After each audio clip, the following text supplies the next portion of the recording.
ලෝකයේ ඉන්න සුපිරිම බලවතා ගමන් කරන ඕනෑම න්‍යෂ්ටික ප්‍රහාරයකට පවා ඔරොත්තු දෙන්න පුළුවන් අහසේ තියෙන ආරක්ෂිතම බංකරය මොකක්ද කියලා ඔයාලා දන්නවද?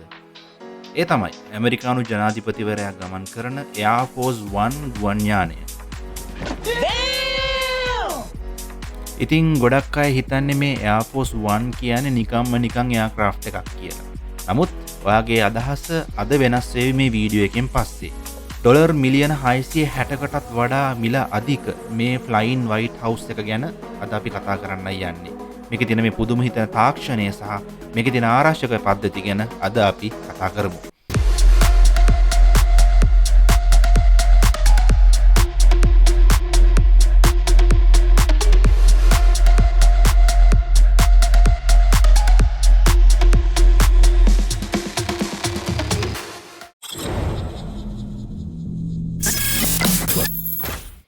අපි මුලින්ම තේරුම් ගන්න ඕන කාරණාවක් තමයි මේ Air Force One කියන්නේ මේ එක සුවිශේෂී වූ ගුවන් යානයක් නෙමෙයි. ඇමරිකානු ගුවන් හමුදාව සතුව තියෙනා වූ මේ ගුවන් යානාවලින් ඇමරිකන් ජනාධිපතිවරයා ගමන් කරන ගුවන් යානයට දෙන මේ කෝලින් සයින් එක තමයි මේ Air Force One කියලා කියන්නේ. හැබැයි සාමාන්‍යයෙන් මේ සඳහා භාවිතා කරන්නේ විශේෂයෙන් වෙනස් කරපු Boeing 747-200B වර්ගයේ යානා දෙකක්. මේවා හඳුන්වන්නේ VC-25A කියලා. ජනාධිපතිවරයා කොහේ ගියත් මේ ප්ලේන් දෙකම එකට වැඩ කරනවා. එකක ජනාධිපතිවරයා යනකොට අනිත් ෆ්ලයිට් එක ඩීකෝයි එකක් විදිහට ආරක්ෂාවට ගමන් කරනවා. ඒ කියන්නේ රවට්ටන ගුවන් යානාවක් විදිහට.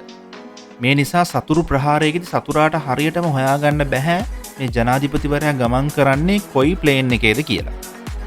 ඒ වගේම තමයි අපි බලමු මේ ෆ්ලයිට් එකේ තියෙන ආරක්ෂාව ගැන. අපි කලින් කිව්වනේ මේක මේ නිකම් ෆ්ලයිට් එකක් නෙමෙයි කියලා. මේක ඇවිදිලා ආකාශයේ ගමන් කරන ආරක්ෂිත බංකරයක්. හිතන්න මේ ගුවන් යානයේ න්‍යෂ්ටික බෝම්බ ප්‍රහාරයක් එල්ලවෙච්ච ප්‍රදේශයකින් ගමන් කරා කියලා.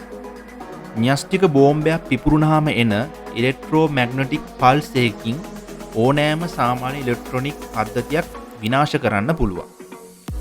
ඒත් මේ Air Force One එකේ තියෙන සැඟවුණු ෂීල්ඩින් එක නිසා මේකට කිසිම හානියක් වෙන්නේ නැහැ. මේ ප්ලේන් එකට එන හීට් සීකින් මිසයිල් ප්‍රහාරයක්. සරලවම කිව්වොත් එමේ හීට් එක හොයාගෙන එන මිසයිල් ප්‍රහාරයක් වුණත් මග අරින්න ෆ්ලෙයාර් සිස්ටම්ස් තියෙනවා. ඒ වගේම තමයි සතුරු රේඩාර් සිස්ටම් ජෑම් කරන්න පුළුවන් තාක්ෂණයකුත් මේ ගුවන් යානාවට තිබෙනවා. තවත් සුවිශේෂී වූ කාරණාවක් තමයි සාමාන්‍ය ප්ලේන් එකකට තෙල් ඉවරුනහම එයාපෝට් එකට ගොඩ බස්සන්න වෙනවා. නමුත් Air Force One එකට අහසේදීම තෙල් ගහන්න හැකියාවක් තියෙනවා. අපි ඒකට කියනවා in-flight refueling කියලා. ඉතින් හදිස්සි අවස්ථාවකදී දවස් ගණනාවක් වුණත් මෙන්න මේ කියන ගුවන් යානාවට ගොඩ බැස්වීමකින් තොරව දිගටම ගමන් කිරීමේ හැකියාවක් තිබෙනවා. nice. ඒ වගේම තමයි මේ ගුවන් යානාවේ ඇතුළත ගැන කතා නොකරම බෑ. මේ ප්ලේන් එකේ ඇතුළත වර්ග අඩි 4000ක ඉඩ ප්‍රමාණයක් තිබෙනවා කියලා තමයි සඳහන්. තට්ටු 3ක් පුරා පැතිරිලා තියෙන මේ යානයේ ඉඩ කඩ ගැනයි ඊළඟට අපි කතා කරන්න යන්නේ. ජනාධිපතිවරයාට සහ ඔහුගේ ආර්යාවට වෙනම නිදන කාමරයක්, බාත්රූම් එකක්, ඩ්‍රෙසින් රූම් එකක් සහ පෞද්ගලික අවශ්‍යතාවලට ඔෆිස් කාමරයක් පිහිටලා තියෙනවා. ඒ වගේම තමයි ලෝකයේ ඕනෑම තැනක ඉන්න හමුදා ප්‍රධානීන් එක්ක තප්පර ගානකින් එන්ක්‍රිප්ටඩ් සැටලයිට් කෝල්ස් ගන්න පුළුවන් පහසුකමක් මේ ගුවන් යානාවේ තිබෙනවා. ඉතින් ඕනෑම මොහොතක ගුවනේ ඉඳලා ජනාධිපතිට පුළුවන් යුද්ධයක් මෙහෙවන්න. තවත් මේ යානාවේ තියෙන සුවිශේෂත්වයක් තමයි අංග සම්පූර්ණ ඔපරේෂන් තියටර්.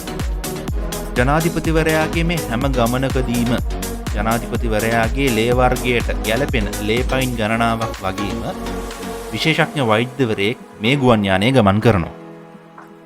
මේ අතරතුර Air Force One ගුවන් යානාවේ ආරක්ෂාව පිළිබඳව අමුතු පුවතක් මෑතකදී වාර්තා වුණා.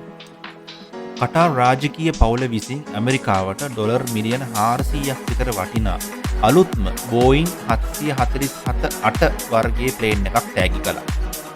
ඇමරිකන් රජයත් මේක ඉතාමත්ම ඉක්මනින් මොඩිෆයි කරලා VC-25B බ්‍රිජ් කියන නමින් අලුත් Air Force One ගුවන් යානාව තමන්ගේ ඇණියට එක් කරගත්තා.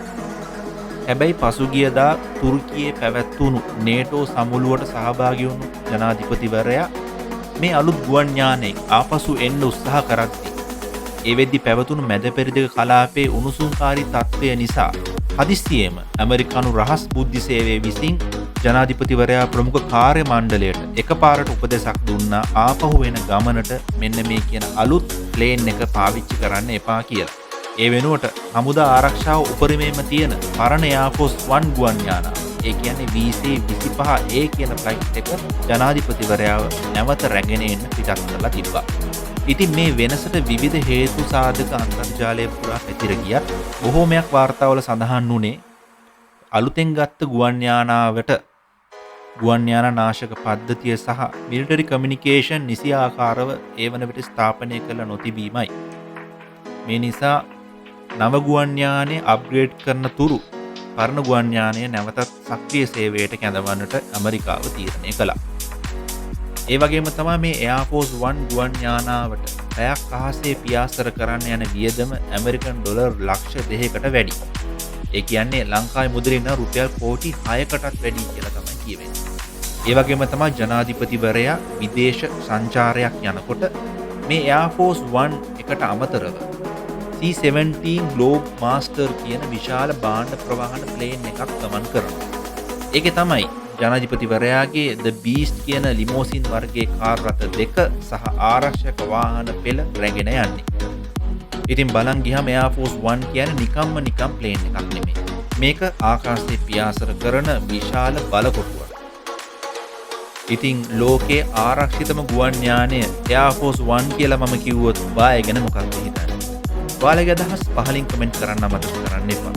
ඒ වගේම තමයි අපි ඊළඟ වීඩියෝ එකකින් ගේන්න බලාපොරොත්තු වෙනවා The Beast කියන ඇමරිකන් ජනාධිපතිවරයාගේ කාර් රථය ගැන. SL Fireball අපගේ YouTube channel එක subscribe කරන්න ඔබ සැමට ආරාධනා. සුබ දවසක්.